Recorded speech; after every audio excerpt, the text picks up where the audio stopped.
Gjykata kundër korrupsionit dhe krimit të organizuar ka rrëzuar kërkesën e ish-gjyqtares së Elbasanit Pajtime Fetau për ndryshimin e masës së sigurisë arrest me burg e akuzuar nga SPAK për lidhje me dy organizata kriminale të Suel Çelës. Ajo kërkonte ndryshimin e masës për arsye shëndetësore dhe për verifikimin e pretendimeve të saj. Gjykata ka caktuar dy ekspertë të mjekësisë ligjore për të përcaktuar nëse qëndrimi në qeli rrezikonte jetën. Fetau mbahet në qelinë e paraburgimit që prej muajit nëntor të vitit 2024 në kuadër të një urdhër arresti që u lëshua nga SPAK mbi hetimet për Suel Çelën dhe antarët e grupit të tij në Elbasan, për të cilën akuzohet se i ka favorizuar dhe ka pasur komunikime të zbuluara këto nga përgjimet e platformës së koduar Sky ECC.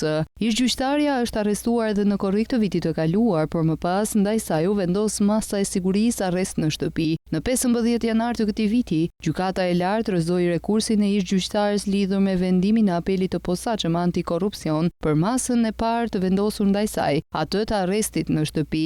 Emri i saj doli sërish më pas në operacionin e SPAK-ut Plumbi Yard 2 për grupet kriminale ku u lëshuan mbi 30 urdhër arreste. Ish-gjyqtarja Pajtime Fetau dyshohet se mund të ketë lidhje me historinë e vëllezërve Franz dhe Hajdar Çopja. Sipas njoftimit të SPAK, punonjësja e gjykatës u ka dhënë vëllezërve informacione sekrete. Ish-gjyqtarja sipas SPAK dyshohet se mori 11.000 euro, një monedhë floriri dhe priste edhe një aparat celular nga antarët e grupit kriminal Çopja. Ai akuzohet për korrupsion, ndërsa ka dhënë dorëheqje nga sistemi i drejtësisë në 16 nëntor të vitit 2022, vetëm pak ditë para kur duhej të nënshtrohej procesi të vettingut. Fetau njihet nga grupi i vëllezërve Franz dhe Hajdar Çopja si komshia, ndërsa u kontaktua për të dëmtuar Rion Alibein e favorizuar antarët e grupit të rival.